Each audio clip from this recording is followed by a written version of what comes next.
главните причини беа дека немало место и дека имало многу деца на листата на чекање пред нас и затоа ние не може да се запишеме.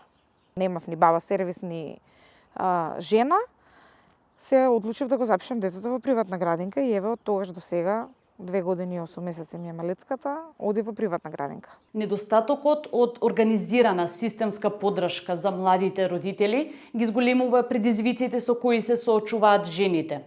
Постоечките капацитети се далеку од доволни и пристапни за сите, а приемот на деца е макотрпен процес кој најчесто мора да вклучува и неофицијални канали, врски, односно вршење притисок детето да биде примено.